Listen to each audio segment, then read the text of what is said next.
Hi மக்களே, இன்றைக்கி நம்ம என்ன பார்க்க போகிறோம்னா பேபிக்கு தக்காளி ரசம் எப்படி வைக்கிறதுன்னு பார்க்க போகிறோம். இப்போ வந்து 2 தக்காளியை கட் பண்ணி வேக வச்சு எடுத்துக்கலாம். அது ஆஃப் பண்ணிவிட்டு ஆற விட்டு நல்லா பசிஞ்சு எடுத்துக்கலாம்.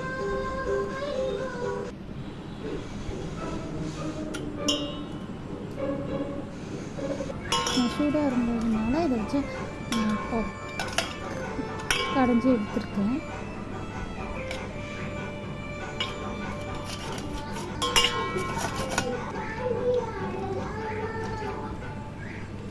அதோட சக்கையெல்லாம் அதோட வேஸ்டெல்லாம் எடுத்து போட்டுக்கலாம். இப்போ ஜீரகம் 1 ஸ்பூன், மிளகு ஒரு 3 பல், ஒரு 2 பல் பூண்டு, 3 பல் பூண்டு எடுத்து நல்லா இடிச்சுக்கலாம். கொஞ்சம் ஓரளவுக்கு குறகுறப்பாக இடித்ததுக்கப்புறம் கொஞ்சமாக கொத்தமல்லி போட்டு இடிச்சுக்கலாம்.